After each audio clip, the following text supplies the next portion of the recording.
Kita diskusi lebih lanjut tentang digital disruption. Semua hal nanti akan digantikan oleh robot. Apa yang bisa mekanik dan elektrik pasti diganti robot. Jadi manusia semuanya nanti bisa digantikan oleh AI.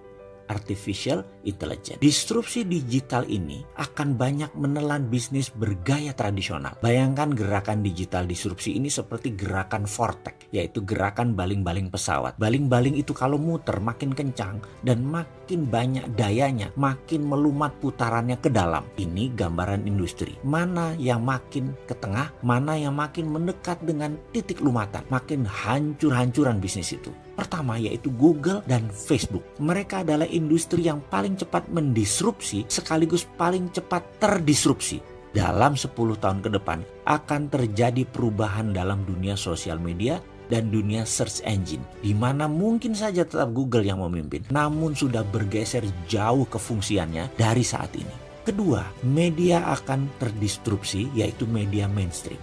Kompas, Femina, Jawa Pos, RCTI, TVRI tidak tahu lagi sampai kapan. Namun di tahun 2030 rasanya semua itu menjadi dinosaurus, hilang. Contoh saat ini ya, Net TV itu tiba-tiba melay-off banyak karyawan. Persaingan mereka itu dengan individu yang asetnya minim. Bayangkan Net TV itu asetnya heavy sekali dalam overhead. Dan bagi perusahaan, overhead yang besar itu adalah kanker bagi perusahaan. Dibandingkan dengan apa? Dibandingkan dengan Ria Ricis, ya jelas aja penontonnya lebih banyak Ria Ricis. Kenapa? Karena lebih disenangi saat ini. Bayangkan, Net TV itu investasinya 3 triliun untuk dapat viewer 1 juta per hari. Channelnya Bosman Mardigu itu 1 juta juga viewernya per hari. Dari YouTube, IG, dan FB. Modalnya berapa? Kecil sekali. Atta Halilintar per hari itu 7 juta viewer. Deddy Corbuzier itu 6 juta viewer. Raffi dan Gigi itu 10 juta viewer per harinya. Modalnya nggak sampai semiliar. Bubrah itu semua media mainstream. Apalagi nanti waktu 5G hadir di Indonesia tahun 2020 dan 2021. Generasi milenial dan generasi Z tidak nonton TV. Nontonnya semua berbasis internet. Ketiga, apa yang terdisrupsi? Retail shop.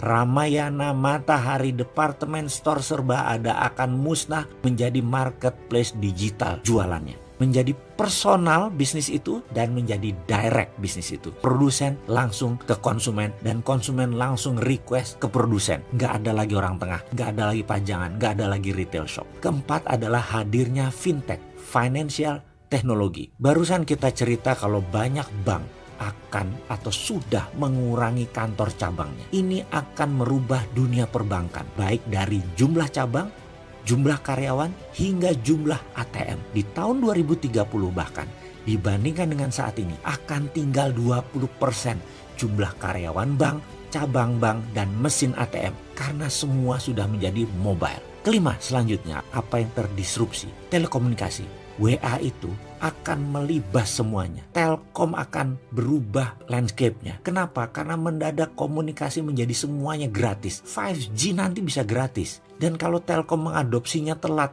baru 2045, Singapura sudah mengadopsinya sekarang, maka di tahun 2021, telepon kita bisa 3. Salah satu teleponnya adalah Singtel. Karena kita nggak bisa tahan lagi, udah pakai satelit. Semua wilayah Indonesia di cover dan gratis. Mampus itu Telkom.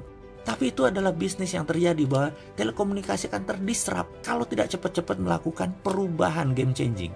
Kenapa? Karena telekomunikasi merubah dari more for less jadi more for zero. Itulah yang dilakukan oleh digital company. Mereka menghasilkan more for zero.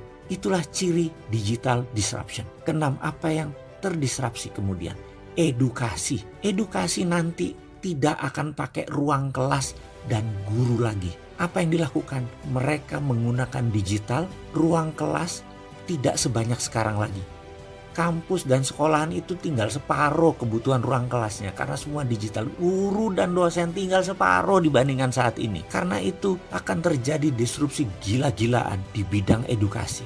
Dan ini akan membuat shock. Kuncinya sekali lagi, dalam digital disruption, cirinya adalah kita menghasilkan layanan yang more for less. Jadi produknya 10 kali lebih bagus dari yang existing. Tapi 10 kali lebih murah dari produk yang existing juga. Kalau itu sampai terjadi, maka industri akan digoncang oleh layanan more for less dan more for zero.